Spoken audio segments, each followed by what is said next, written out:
I think if we're going to continue with a committee, we need to look a little more closely at who we put on that committee. Because I don't think we're getting the best and the brightest with the most intimate knowledge of what it takes to be a playoff team, to compete for a national championship, to go through an SEC schedule like Alabama did versus an ACC schedule like SMU did.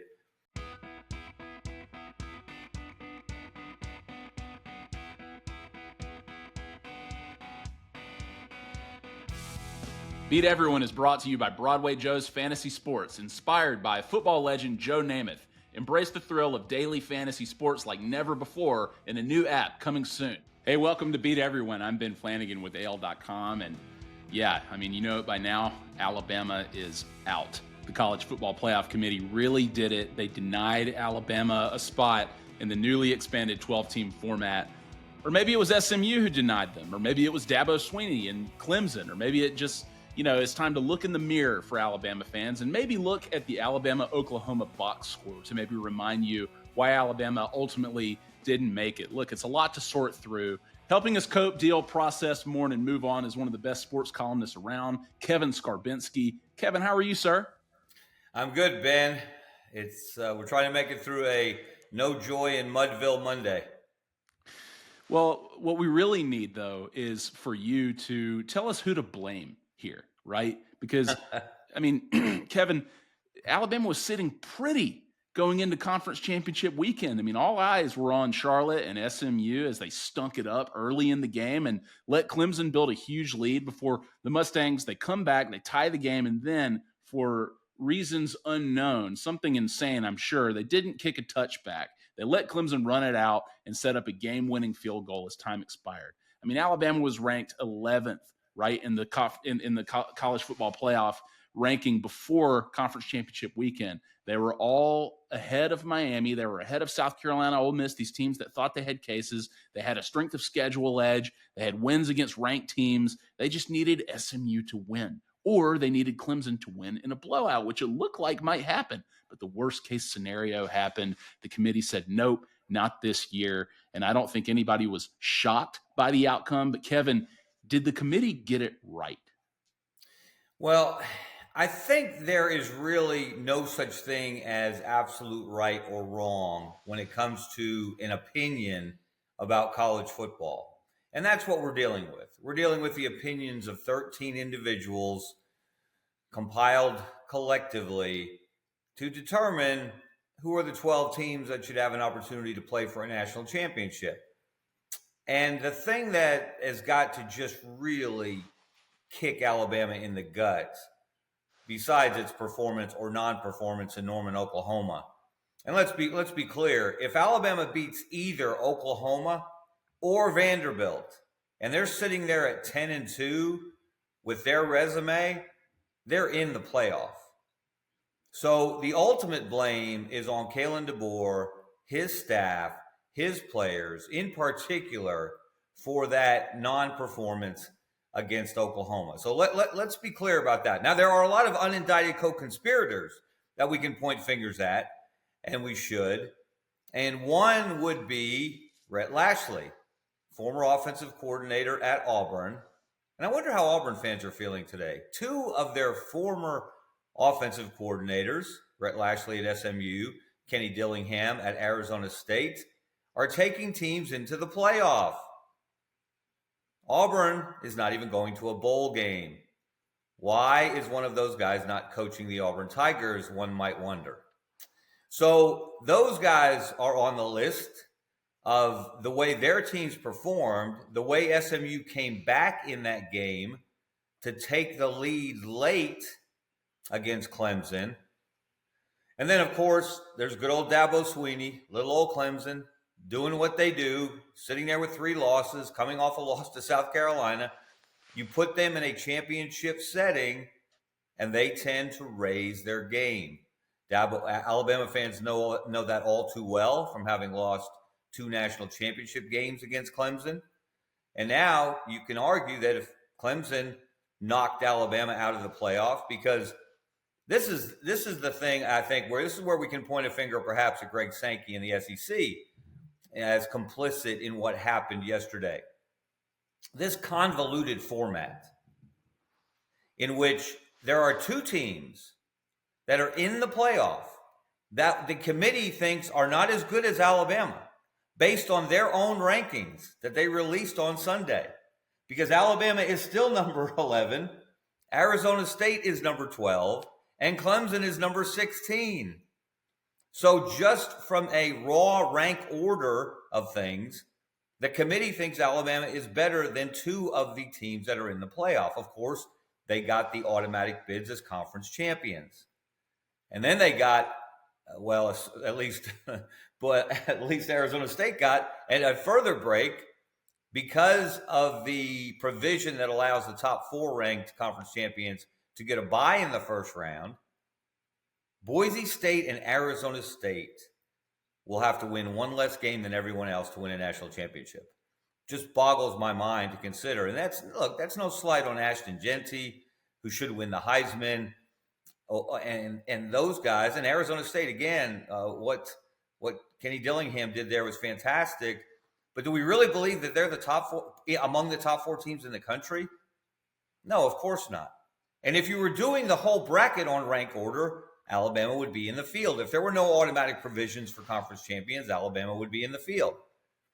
But Alabama's on the bubble ultimately because it laid an egg both in Nashville against Vanderbilt, and then it laid a bigger egg in Norman, Oklahoma later in the season. And recency bias does matter. These are human beings.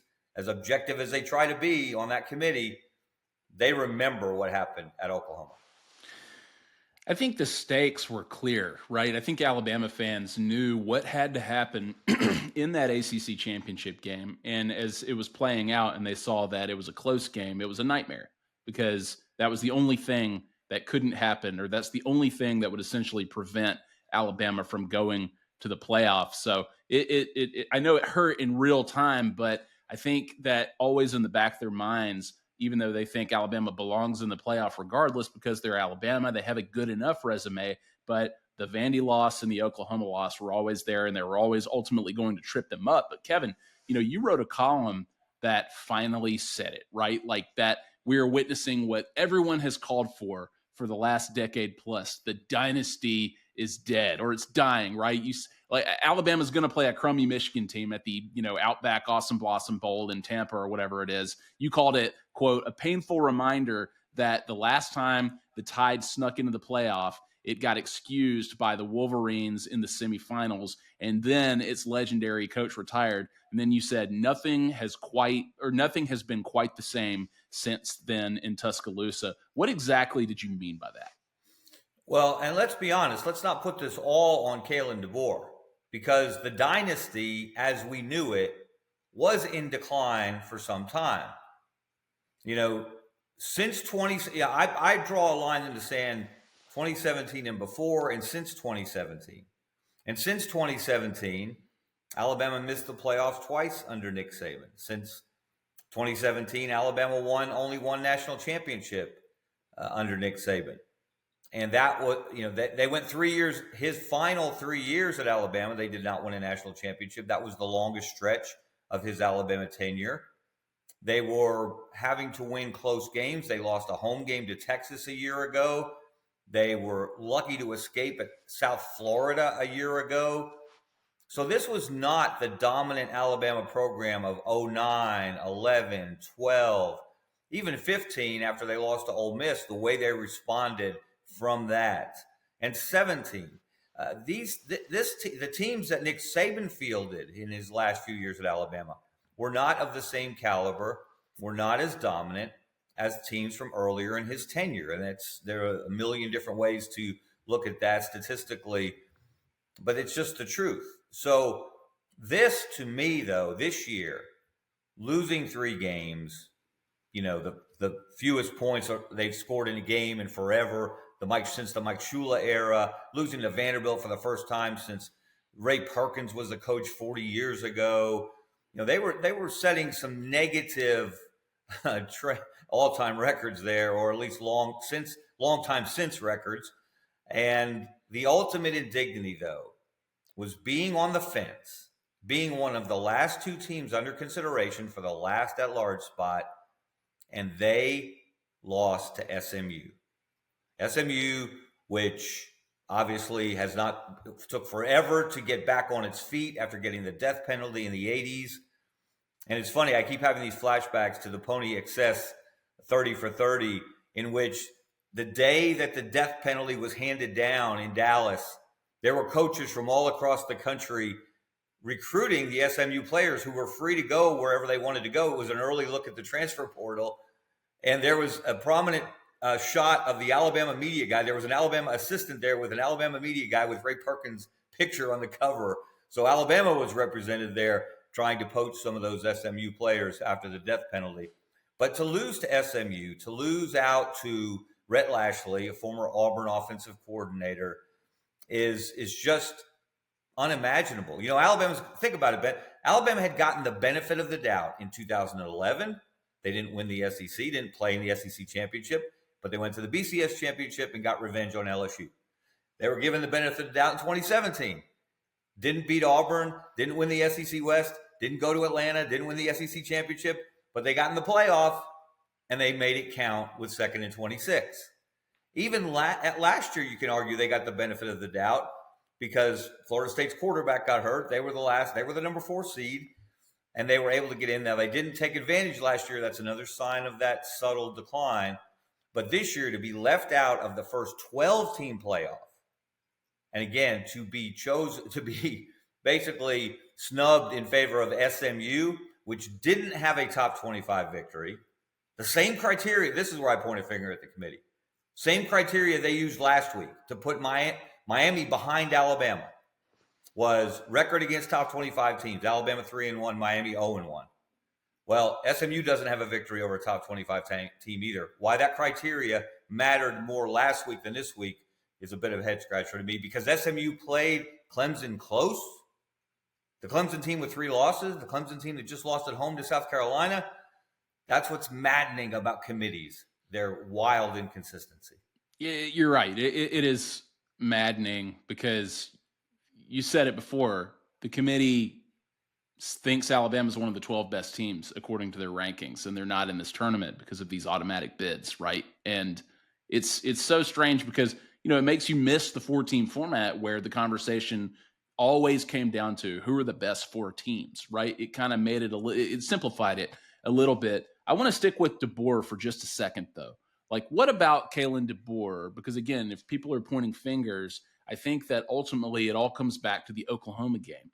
Like, that was just too much for them to ignore. I mean, it was all right in front of DeBoer. I mean, people called it a playoff or bust year for him in his first season, whether that was fair or not, just considering all he inherited, so much talent on the Alabama roster, even when, you know, it was depleted to a degree thanks to the transfer portal and post-Nick Sabin retirement. But if Alabama beats Vanderbilt, if Alabama beats Oklahoma, they walk into the playoff on Sunday. Is it fair to say, Kevin, that Kalen DeBoer blew it? Well, I think it's fair to say that he failed at the minimum required task in his first year was to make the playoff. Not win the national championship, not even get to the national championship game, not win the SEC championship, but get to the 12-team playoff. And he was not able to do that. He was never, you know, as you analyze this Alabama team, there seemed to be a disconnect between the head coach and the quarterback. And maybe Jalen Milroe wasn't the right type of quarterback for Kalen DeBoer. Jalen was a very different quarterback than Michael Penix at Washington, who obviously brought so much success to Kalen DeBoer and the Huskies the last 2 years, got to the playoff last year, got to the national championship game, came up short against Michigan, but set all kinds of records, won a conference championship. And it just seemed like they were so up and down. You know, there were games where Jalen Milroe looked like the best player in the country against Georgia, at LSU. And then there were games where Jalen Milroe made you wonder, should he be the starting quarterback at Alabama? Think about Tennessee, think about Oklahoma. So it just seemed like DeBoer, who's known for his skill as an offensive planner and schemer and someone who understands the quarterback position, just never seemed to get on that same page consistently enough with Jalen Milroe, which begs the question, what does Alabama do going forward at that position? What does Jalen Milroe do? He's got a very important career decision to make coming up here shortly. So if you had to put your finger on one thing, though, what went wrong? It was they did not get elite quarterback play often enough.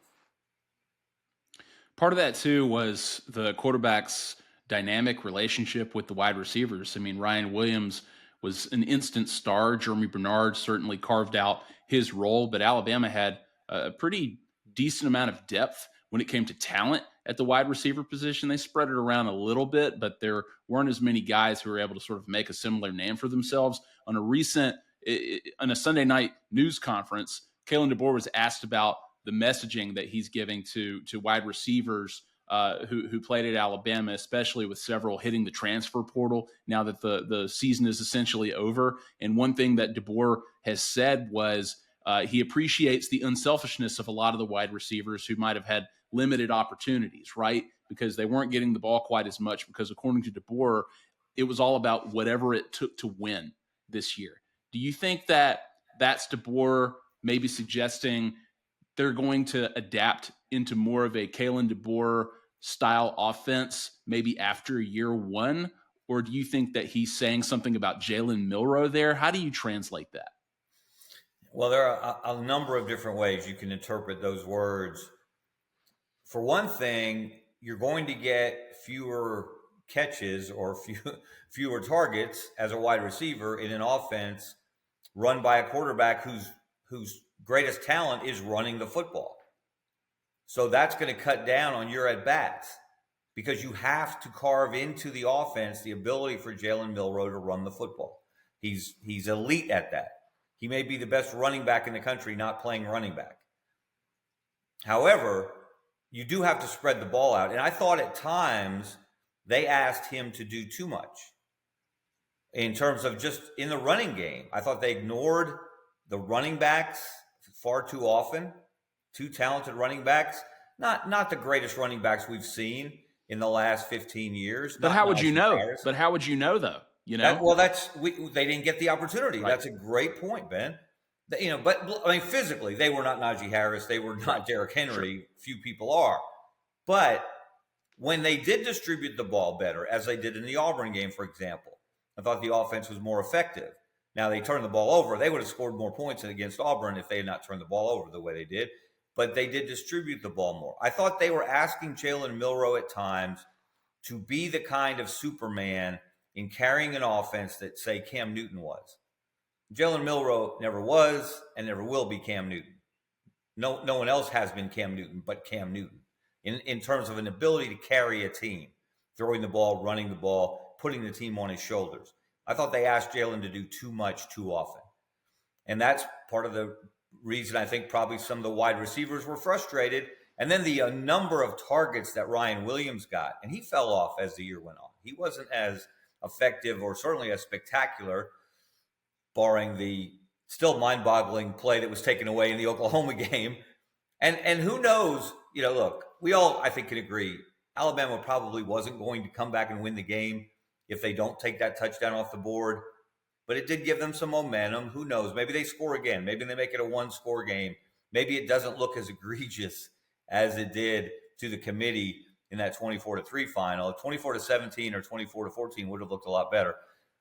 Still would have been an ugly loss. But I don't know. Alabama's got some questions to answer. Kalen DeBoer's got some things to figure out heading into year two, because now he's not on the hot seat, I wouldn't say, in terms of do this or you lose your job next year. But making the playoff next year after missing it this year becomes even more paramount. Well, you wrote in your column, the big question is now whether or not he can rebuild the dynasty. What's your level of faith in Kalen DeBoer to do that? If you ask me to put a percentage on it, 50-50, I still think he has proven he's a winner. He has done it at every stop. The SEC is different. And now you're competing against Kirby Smart. And even though they beat them, Steve Sarkisian, even a Brent Venables, and the terrible year Oklahoma had, Brent Venables is one of the better defensive minds in college football. And he put together a terrific plan to shut down Alabama. So you're competing at a high level every week, and that's the difference of the SEC. And the ACC apologists, the Big Ten apologists can all complain about the SEC complaining about Alabama not getting in. But there it is different to play these schedules, to play these games week after week after week, when you're not playing opponents that are week after week after week opponent in those other conferences. You can get up for a game here or there, but can you come back week after week and not get beat, not have happen to you what happened to Alabama and Oklahoma? It's another thing. Oklahoma had an open week going into that game. Did that make a difference? It shouldn't have made a 3-touchdown difference. And I'm not making excuses in it by any stretch, but it does help the team late in the season, especially when everybody's banged up, if you get an extra week to prepare. And Oklahoma had it. Alabama didn't. Doesn't excuse the 3-touchdown defeat, however. But that's life in the SEC. And one more point here, Ben, about the whole big picture. Expansion, unless Texas goes on and wins the national championship. And by the way, as the number 5 seed, they have a great draw. They got Clemson now. Clemson will compete. We know that about a Dabo Swinney team. They've got Texas at home in the first round. Then they've got then they get Arizona State. And no offense to Mr. Scattaboo, who's had a great season as a running back and has the greatest name in the sport right now, but that's a pretty easy road for Texas, relatively speaking, compared to the other teams in the field. So unless Texas wins at all, this SEC expansion to 16 teams isn't off to a great start as far as football is concerned, because Oklahoma is one of those things one of those teams that knocked Alabama out of the playoff. Texas is in the playoff, has a shot to make a run, and Texas my mind is still blown with the idea of the schedule that Texas was handed in its first year in the SEC.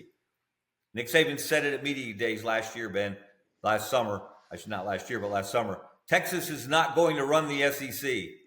Well, sure looked like somebody who does run the SEC wanted Texas to have a pretty strong debut season. Yeah, ask Kirby Smart post-game with Greg Sankey standing just a few feet away from him. But, I mean, look, I'm personally just kind of mortified, even a little disgusted about the idea that we could see Texas play Georgia for a third time this year and potentially to decide the national championship. If that happens, I think they should just call the season a wash, say it didn't count. But Kevin, last week we talked about the Sabin factor, the Sabin discount that Alabama has enjoyed for so long, and whether or not his presence still looms large at Alabama, and it obviously does in a lot of ways. If he has had, I wonder about the impact that he has that the brand needs. In your column, you sort of facetiously refer to him as Pat McAfee's potty mouth straight man, which is not wrong, right? The way those two have hit it off this year. But you said that his words carried no weight with the playoff committee as he harped on about strength of schedule and said maybe Alabama should even rethink their out-of-conference scheduling. So what about it? Why didn't Nick Saban's word hold as much weight this year? Well, the one question you also have to ask yourself is, and this is one we'll never know the answer to, but it's fun to ponder. If Nick Saban is coaching this team and they have the exact same record with the exact same wins, the exact same losses by the exact same margins, does Alabama get left out of the playoff in favor of SMU for that last spot? Makes you wonder, because there was a Saban bounce, a Bama bounce under Saban. We saw it in recruiting rankings. We saw it in playoff decisions. They didn't have Nick in. He's not in the room. He's program adjacent. He is certainly part of the program. He's getting paid by the program. He has a very visible pulpit every week to talk about the sport. And he has been bullish on the idea that strength of schedule matters, that it has to be a serious factor taken into consideration by the committee. And that's not anything new. Nick has talked about that for years. He has that NFL mentality. We see teams with 6, 5, 6, 7 losses get into the playoffs in the NFL, and we don't blink an eye. And if I wish I had a nickel for everyone on Twitter from across the country over the last week that said, teams with 3 losses have no business being in the playoffs. Well, guess what, folks? That's not one of their listed criteria. There's no cutoff that says if you have more than 2 losses, you are no longer under consideration. And the committee knew last week that Alabama had 3 losses, and they knew who they lost to, and they had them at number 11. And they kept them at number 11, but because of the format, it didn't get them in the field. So I don't know why they didn't, take heed more to what Nick Saban had to say. I think if we're going to continue with a committee, we need to look a little more closely at who we put on that committee. Because I don't think we're getting the best and the brightest with the most intimate knowledge of what it takes to be a playoff team, to compete for a national championship, to go through an SEC schedule like Alabama did versus an ACC schedule like SMU did. I think we've got to have smarter folks on that committee. 2 points here, Kevin, in response to that. I think what a lot of people would say is if Nick Saban was coaching this team, they probably don't lose to Vanderbilt and they don't lose to Oklahoma, certainly not by 21 points. And that's, very like what if butterfly effect stuff that like we don't want to get into, because Nick Saban lost some games he probably shouldn't have lost while he was the coach at Alabama. But you have to think that those losses don't happen quite in the same way. And it's obviously a different team, but you said with the same wins, the same losses. We were just talking about the hypothetical of if he's the mouthpiece for Alabama, the sole mouthpiece, instead of Kalen DeBoer, and you're taking a step down there, right? Going from Nick Saban to Kalen DeBoer. And Kalen DeBoer, he did his best. He was on McAfee. He was on, Feinbaum, and he was stumping for the team, but it's obviously very different. But you're right. I mean, Nick Saban even brought up that point. He said the Cleveland Browns beat the Pittsburgh Steelers this season, and nobody is saying that the Pittsburgh Steelers don't belong in the playoff because they lost to a bad team. And that was just one of the many points that he made. But one of the big ones was about strength of schedule. So I want to ask you about that point about scheduling. Alabama's athletics director, Greg Byrne, he took to social media to announce that he's going to reassess all of it after this perceived snub by the committee, right? Like someone even added a community note on Twitter to say that Alabama's 3 losses came in conference, that it wasn't even out of conference, the out of conference games that put them in this position. They lost to Oklahoma, Vanderbilt, and Tennessee. Those are SEC teams. So what do you think of the idea that Alabama and similar teams might have to weaken their schedules just to amass as many wins as possible to strengthen their playoff resumes? Well, I understand why Greg Burns said what he said. I understand his logic there that you are going to have more opportunities to lose a game, even in an 8-game SEC schedule, than any other team in any other conference. So why would you give yourself more chances to lose to quality non-conference opponents, maybe on the road, maybe in these home and homes they've got coming up with very good programs? Why would you add to those risky situations if the committee is going to focus on wins and losses more so than strength of schedule?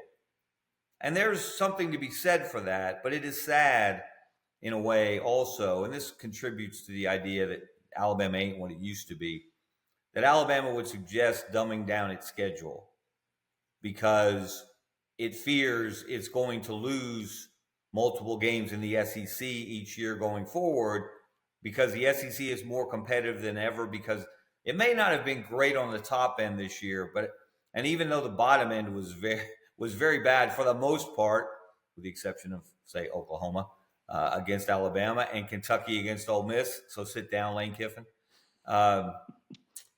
It just saddens me because Alabama has been a pace setter in playing first these marquee season opening games in neutral site NFL stadiums in Atlanta, in Dallas. Those are great games. We love to see those kind of games. In Alabama, I don't think they've lost any of those games, but they were playing marquee name opponents. And we'd love to see more of those. It was unfortunate this year. They're getting hammered for their non-conference schedule this year from a lot of quarters because Wisconsin turned out to be not very good. And Western Kentucky, while they played for a conference championship, they're not in a Power 5 conference. And South Florida was so-so in the AAC. And then Mercer, as good as they were, they're an FCS school. And they were a good program, but they're FCS. So I would argue the opposite. If you're Alabama and you expect to be one of the better programs in the country, you expect to be the best program in the country, and you've been that more often than not for the last 2 decades. You play more of those kind of games. You don't take those games off your schedule because guess what? If Wisconsin had been 10-2 this year and one of those losses was to Alabama, that helps negate the loss to Vanderbilt and overcome maybe the loss to Oklahoma. So I would argue that you need those games more. But saying that you need to dumb down your non-conference schedule because the SEC now with 16 teams, there are more opportunities to lose. That's not a statement of confidence in your program going forward. That's the way I interpret it, and that's why I was a little disappointed to hear Greg Byrne make that argument about softening the non-conference schedule going forward. I'm with you, Kevin. And honestly, like whining about strength of schedule like that, especially after the fact, it comes off as a little desperate in a lot of ways because in the end, Alabama had 3 losses. It reminded me of 2017, right, when Alabama snuck into the college football playoff, as you mentioned earlier, and another team that was clamoring for one of those spots was Ohio State. They had 2 losses. One of those losses was a 31-point road loss to an unranked Iowa team. That sounds familiar to me, right? That Oklahoma loss was too bad. Arguably the worst loss in recent memory for Alabama because of the stakes, because of what Alabama was ranked. And Nick Sabin, he was out of character a couple of years ago when Alabama was lobbying for a playoff spot and they didn't get it and it went to TCU. And Nick Sabin was saying things like, Alabama would be favored against every team. They would be favored against TCU. They would be favored against all these other playoffs. And he was using hypothetical point spreads. Well, Alabama was an actual multiple touchdown favorite against these teams that they lost to, and they got 3 of them against 2 of them against unranked teams, 6-6 teams. The SEC is good. Vanderbilt is a good team this year. Oklahoma is a good team, and they are well coached. But were they better than Alabama? Certainly not on paper, right? Alabama was supposed to win those games, and they didn't. They blew it. So it is what it is, and we are where we are right now. And listen, I think in terms of a product, a college football product, a television product, you want Alabama in the college football playoff. You want that, like they bring more interest. The ratings are going to be better. The ticket sales are probably going to be better. You want them on that bracket, especially your first 12-team formatted bracket. And it's going to help the sport if Alabama is in it. They didn't earn it this year, flat out. They played a tough schedule. Certainly, they just didn't win enough games. You're talking about a 3. If Alabama's 10-2, this is open and shut, and they're in the playoff, but they weren't. So, but we're just going to have to move on here. Kevin, last thing, I want you to give me an early prediction. You've seen the field now. We know who's playing. There are some factors here you got to consider. Carson Beck is out with an elbow injury, at least for the first game, probably the rest of the playoff. We'll see. You got teams like Arizona State and Boise with first-round byes. I mean, Indiana and SMU are in the mix now, but you do have blue bloods in there. Who's winning this thing? If you had to call it right now, who's going to win the inaugural 12-team college football playoff? Well, it's hard to go against Oregon. They're the only undefeated team in the nation. They've done what Oregon teams of the past didn't do. They've beefed up front on the offensive and defensive lines. I think Dan Lanning is elite. I think he's part of the next wave of great coaches in the country. I think he's going to, as long as he wants to stay in college football. And why wouldn't you, if you've got Phil Knight as your largest benefactor, basically by helping you buy any player that you want? I think Dan Lanning is very special, and I think that's a special team. I will be surprised if they don't win it, but I would love to see them. And I think this is what the BCS would have spit out if we were just doing 2 teams. I would love to see Georgia play Oregon. I would not pick against Georgia in any individual game. Their backup quarterback showed a lot. He made one very critical error, throwing an interception late that could have lost the game, but the defense stepped up. There's something about Georgia in championship settings when they're not playing Alabama that just scares me because Kirby knows how to win games like this, just like Dabo knows how to win games. I wouldn't be surprised to see Clemson go into Austin, Texas and upset the Longhorns. I wouldn't predict it. I wouldn't bet on it. I don't bet on college football anyway. I've seen too many crazy things happen for far too long. But that's one I think, as far as an upset possibility, keep an eye on. But I think it comes down to Georgia and Oregon, and then all bets are off. Whose quarterback is healthy? I'm not so sure, having watched Carson Beck perform over the last half of the season, I'm not so sure Georgia might not be better off with the backup quarterback anyway. When he threw that interception, Gunnar Stockton, my thought was just like, it's fine. That's what Carson Beck would have done anyway. So it's like you're getting the same level of production, but he showed a lot of moxie when he went in there. But honestly, their starting quarterback is out. The committee knew that Carson Beck was probably injured for this playoff, at least the first round. So shouldn't they give that spot to somebody else the way that they did Florida State, right? There's precedent for that. Very dangerous precedent, but precedent nonetheless. You sound like FSU Twitter. When did you join FSU Twitter, Ben? Hey man, listen.